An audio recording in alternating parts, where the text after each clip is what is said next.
Salut à tous!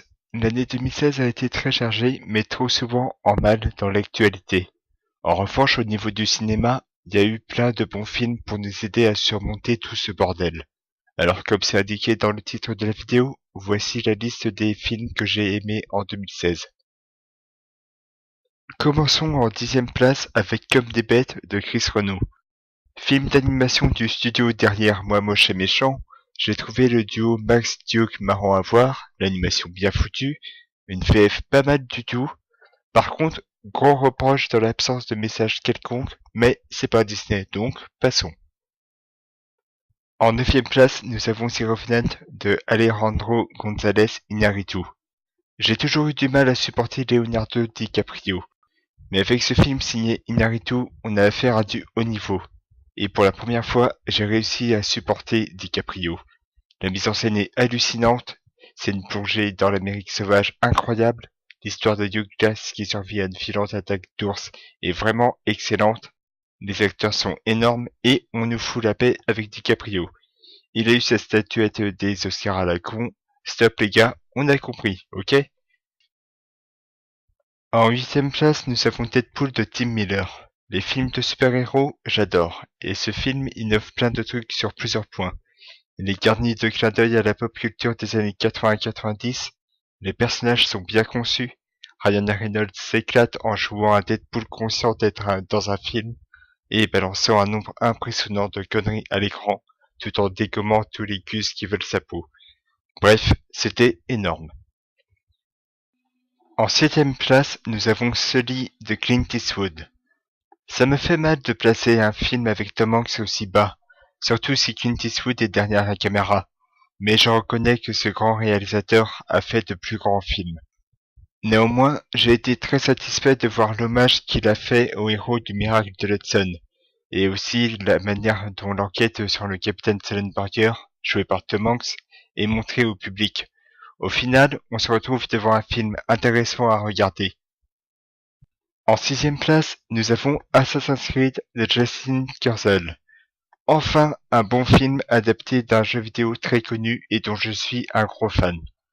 La formule du studio de jeu produisant un film sur une de leurs licences marche nickel chrome. C'est encore meilleur quand Michael Fassbender tient le rôle principal et qu'il se donne à 100% un assassin. Les scènes d'action sont bien chorégraphiées et péchues, et surtout, les scènes de parcours sont bluffantes. 2016 est clairement un bon début dans les adaptations de jeux en film. En 5e place, nous avons Steve Jobs de Danny Boyle. Autant être direct, j'ai jamais aimé Steve Jobs et la société Apple. Certes, ils ont des produits connus et aimés de tous, mais coûtant souvent la peau du cul, et l'attitude de son fondateur m'a toujours tapé sur le système. Alors pourquoi aller voir ce film alors que j'aime pas Steve Jobs? Je l'ai vu parce que Danny Boyle, mon réalisateur anglais préféré, est derrière la caméra, et que Michael Fassbender est dans la peau de Steve Jobs durant le lancement de 3 produits Apple. Le Macintosh en 1984, le Next Cube en 1988 et l'iMac en 1998. Chaque passage se déroule quelques heures ou minutes avant le lancement du produit en question. On voit la réaction de Steve Jobs à tout imprévu, son comportement envers ses employés et surtout envers son ex-compagne et Lisa, qu'il mettra des années pour reconnaître que c'est sa fille. Ce film n'a pas du tout pour objectif de donner une image négative sur le fondateur d'Apple. Loin de là. En fait, on nous donne plusieurs facettes de cet homme qui a changé le numérique. D'abord, on a l'image d'un patron très dur, un bel enfoiré qui ne se dégonfle pas pour humilier ses employés qui foirent sur un truc en particulier. Ensuite, l'homme qui tente de tenir de bonnes relations avec les personnes importantes pour sa société et qui sont souvent déçus par son attitude, en commençant par Steve Wozniak, le cofondateur d'Apple, et enfin, on voit que Steve Jobs a beaucoup de mal à avouer ce qu'il ressent envers ses proches quand on voit la relation qu'il entretient avec sa fille. Tout est très bien pensé dans ce biopic, que ce soit la chorégraphie des mouvements, les nombreux plans travelling, la relation entre Steve Jobs et Joanna Hoffman, sa responsable de marketing, le résultat est assez intéressant à voir. Mais le point important qui renforce l'intérêt envers le personnage principal est sa relation avec Lisa. D'abord distante, on arrive néanmoins à constater qu'ils vont peu à peu se comprendre. Je vous laisse juger par vous-même.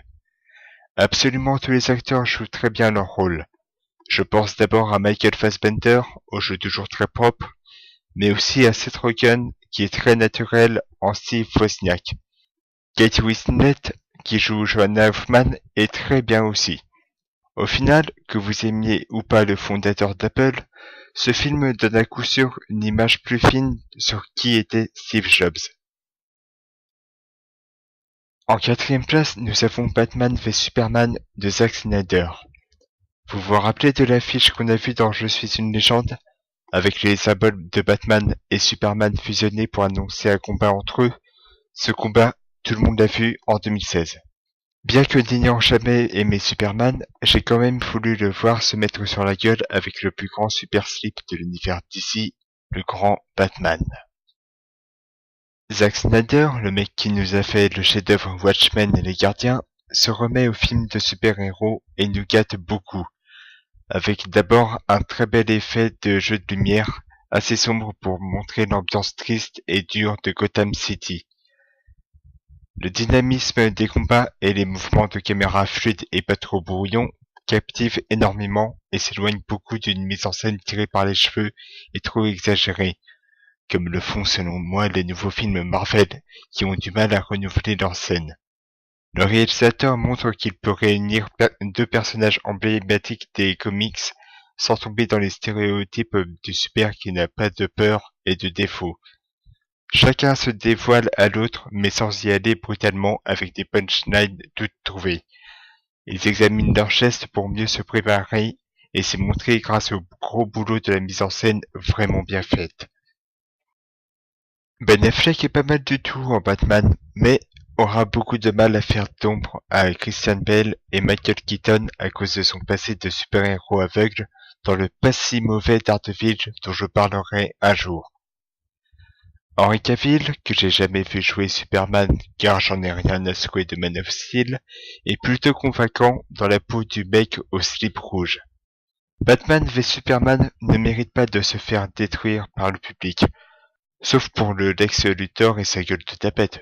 Bref, son univers est assez sombre et attirant, ce qui correspond à l'univers de Batman, et cette rencontre tant attendue entre deux icônes aimées de tous est vraiment jouissif à regarder. En troisième place, nous avons Zootopie de Byron Howard. Depuis son passage à l'animation numérique, Disney se démerde très bien et explore de nouvelles idées. L'univers de Zootopie me plaît beaucoup car les personnages sont tous des animaux anthropomorphes vivant dans une ville où carnivores et herbivores cohabitent ensemble. Le personnage principal, Jody Hop, une lapine tout juste rentrée chez les flics, va se retrouver dans une enquête de disparition d'animaux et va devoir faire équipe avec Nick, un renard doué dans l'escroquerie. Je ne dis pas plus sur l'histoire car cela gâcherait tout. Ce que je peux dire par contre est que l'aspect visuel du film est vraiment hallucinant. Les quartiers sont variés selon les espèces animales qui y crèchent. Les animaux sont de trop nombreuses espèces pour les citer. Les personnages principaux et secondaires sont très bien écrits et donnent beaucoup de séquences mémorables. Le thème de ce Disney est complètement ancré dans la réalité puisqu'il dénonce ouvertement le racisme. Dans une époque comme la nôtre où l'on a le jugement facile sans connaître le type qu'on a devant nous, il était une grande nécessité d'utiliser un film pour montrer la gueule de notre société et voir que les préjugés peuvent très vite venir dans l'esprit des gens. Et Zootopie n'a pas peur d'utiliser des propos parfois violents. Il y a certains personnages qui n'hésitent pas à harceler d'autres sous prétexte qu'ils sont soit carnivores, soit herbivores, ou bien même en raison de leur situation professionnelle. Zootopie est le Disney le plus intelligent que j'ai eu à voir depuis des années, tombé pile poil au bon moment et enseignant aux enfants et aux adultes qu'il faut arrêter d'avoir des préjugés à la con. En deuxième place, nous avons l'Odyssée de Jérôme Salle, le seul film français du classement. J'ai beau avoir un penchant pour le cinéma anglais et américain, je n'ai jamais négligé le cinéma français, et ce film m'a tout de suite séduit avec sa bande-annonce et son casting. L'Odyssée raconte l'histoire du célèbre commandant Jacques-Yves Cousteau et de son rêve de faire découvrir au monde entier la beauté des fonds marins, sa faune et sa flore, grâce à un scaphandre autonome permettant de respirer sous l'eau. Jérôme Salle, son réalisateur, est passionné par les histoires de cet homme depuis son enfance et a souhaité dévoiler tout de l'homme au bonnet rouge. Tout est splendide dans ce long métrage, la mise en scène fabuleuse avec ses plans sous l'eau magnifiques montrant la beauté de la faune aquatique, l'évolution des expéditions de Cousteau, sa renommée internationale, c'est un sans faute. Rien n'est caché, l'Odyssée montre à la fois l'aspect positif de Cousteau, mais également une grande partie de ses défauts, comme la négligence de la nature en polluant derrière lui, et le fait qu'il mettait en scène un combat entre certains animaux, ou encore qu'il les capturait afin de les étudier. Cela montrera justement l'impact de la relation qu'il entretiendra avec Philippe, son fils. Tous les acteurs jouent très bien leur rôle. Lambert Wilson interprète le commandant Cousteau pas seulement physiquement, mais aussi mentalement. On pourrait croire qu'on a le vrai commandant Cousteau devant la caméra tant il y croit. Audrey Tautou, mon actrice française préférée que j'ai découvert et aimée dans Un long dimanche de fiançailles, joue sa femme, Simone Melchior. Son rôle de femme est très mis à l'écart à cause de la popularité de son mari, lui va à merveille. À toute période du film, on observe à quel point la distance provoque des ravages. Mais le rôle le plus fort de ce film est celui de Philippe Cousteau, joué par le talentueux Pierre Ninet. L'Odyssée explore la relation qu'il entretient avec son père en faisant preuve d'une grande justesse, montrant la terrible destruction du lien fort qu'ils avaient entre eux. L'Odyssée est pour moi un film fort, un chef-d'œuvre d'humanisme et de véritable respect envers cet homme de la mer qui a fait montrer la beauté des océans malgré qu'il lui faisait du mal sans le vouloir. Et la première place est décernée à The Nice Guys de Shane Black. L'histoire est celle de deux détectives, Holland Marsh et Jackson Haley, vivant à Los Angeles en 1977.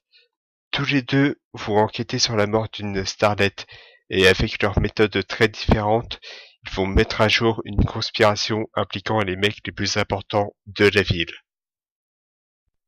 Ce film est une putain de claque. Un énorme hommage aux buddy movies, ces films mettant en scène deux personnages devenant amis malgré des différences dans leur comportement. Parmi les films que l'on peut citer, on trouve L'Arme Fatale et Men in Black par exemple.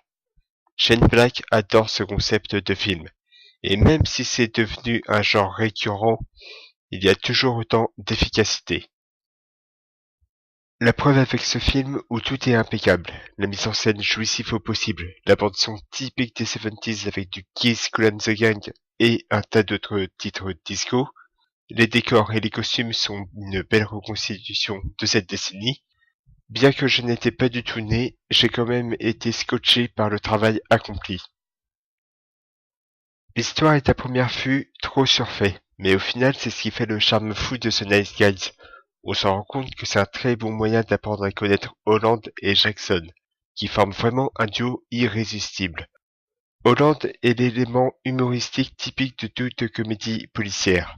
Il fait un boulot risqué, mais sa maladresse constante lui rend la vie compliquée et son côté baltrague nous fait souvent rire. Jackson en revanche est le mec qui ne déconne jamais. Il y a qu'à voir sa carrure imposante, sa brutalité et son franc-parler pour voir qu'il fait ce job depuis des lustres. Ensemble, ils vont se farcir une tripotée d'ennemis qui n'ont pas peur d'affronter et nous donnent des scènes dantesques et qui dépotent. Le duo est joué par deux acteurs très connus, Ryan Gosling et Russell Crowe. Ryan Gosling pète la forme pour jouer Holland Marsh. Malgré qu'il soit en grande partie présent pour les séquences d'humour et quelques scènes d'action géniales, il nous offre des instants inoubliables. Quant à Russell Crowe, il est à la limite de faire de l'ombre à Ryan Gosling, tant son personnage est une caricature réussite de personnage de film d'action. The Nice Guys est un chef-d'œuvre absolu. À la base prévu pour être un court-métrage, Shane Black a bien fait de voir plus grand en agrandissant l'histoire et les protagonistes. car c'est à la fois une balade temporelle et un parfait hommage aux buddy movies et aux comédies policières. La vidéo est terminée, j'espère que cela vous aura plu. N'oubliez pas que c'est un classement purement subjectif. Vous pouvez, si vous le souhaitez, faire part de vos films préférés de 2016 dans les commentaires. N'hésitez pas à la partager sur Facebook ou Twitter. Vous pouvez également me suivre sur la page Facebook de la chaîne. Je vous dis à très bientôt pour d'autres vidéos. À la prochaine les gens.